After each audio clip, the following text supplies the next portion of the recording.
اعوذ باللہ من الشیطان الرجیم بسم اللہ الرحمن الرحیم الحمدللہ علیہ والصلاة علیہ اما بعد وسیعلم الذین ظلموا ای منقلب ینقلبون۔ ایسے وقت میں ہونا تو یہ چاہیے تھا کہ ساری جہادی تنظیموں کو جیسے افغانستان میں گھسیڑا گیا تھا اسرائیل کی طرف بھیجا جاتا، غزہ کے مظلوم لوگوں کی مدد کے لیے بھیجا جاتا، ان کی مدد کی جاتی، فلسطینیوں کی مدد کی جاتی ہے۔ جو ساری جہادی تنظیمیں کدھر ہیں؟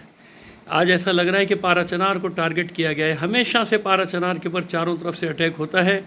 پارا چنار کے مومنین کی عظمت کو سلام ہے جو ہمیشہ سے استقامت دکھا رہے ہیں، اور انشاءاللہ ہمیشہ کی طرح اب بھی یہ اسی طرح دشمن جو ہے ناکام ہوگا اور مومنین کامیاب ہوں گے۔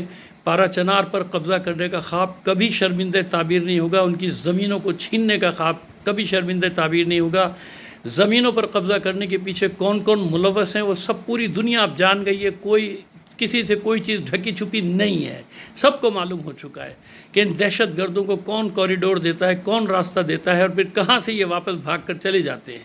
ایک چھوٹا سا پارا چنار ان کے کنٹرول میں نہیں آتا، وہ پارا چنار کہ بدترین حالات میں جب کہیں جھنڈا پاکستان کا اس علاقے میں نہیں لہرایا جاتا تھا، یہ پارا چنار کے مومنین تھے جنہوں نے حب الوطنی کا ثبوت دیا تھا۔ اس پارا چنار میں امن و امان رہتا تھا اور یہاں فورسز بڑے آرام سے رہتی بھی تھیں، گھومتی بھی تھیں، اب بھی ایسے ہی ہے، لیکن اس کے باوجود انہی پر ظلم کے پہاڑ توڑے جاتے ہیں۔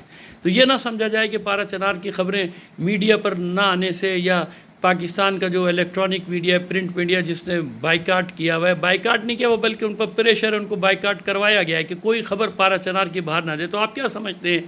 ساری دنیا میں یہ خبریں جا رہی ہیں، پوری دنیا کو معلوم ہے کہ یہاں پہ کیا ہو رہا ہے۔ تو خدا کے لیے رحم کرو اس ملک کے اوپر یار، چھوڑ دو پاکستان کے اوپر یہ ساری زیادتیاں کرنا۔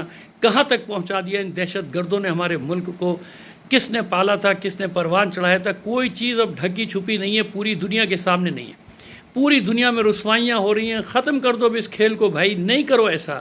اور ان لوگوں کے ساتھ کہ جو پاکستان کے محب وطن ہیں، جو پاکستان پاکستان پاکستان کا نعرہ لگاتے ہوئے نہیں تھکتے، جب ہوتا ہے ان کے اوپر ٹوٹ پڑتے ہیں دشمن، جب ہوتا ہے ان پر حملے کروائے جاتے ہیں۔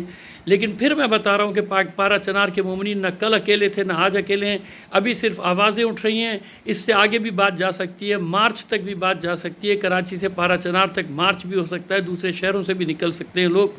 خدا کے لیے رحم کر دو پاکستان کے اوپر، اب چھوڑ دو یہ ساری حرکتیں، نہ کرو ایسا پاکستان کے ساتھ۔ پاکستان زخموں سے چور ہو چکا ہے، ہر جگہ دہشت گرد دندناتے پھر رہے ہیں، آزادی سے جہاں چاہتے ہیں حملہ کرتے ہیں۔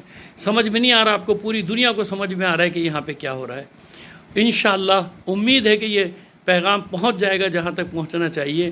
اور دوسری بات یہ کہ پارا چنار کے مومنین کو میں پھر ایک بار سلام پیش کرتا ہوں، آپ کی استقامت کو، آپ کی جرت کو، آپ کی بہادری کو، کہ آپ نے ہمیشہ دشمن کو منہ توڑ جواب دیا ہے، بلکہ اس کے دانت توڑ کے رکھ دیے ہیں۔ انشاءاللہ نصر من اللہ و فتح قریب۔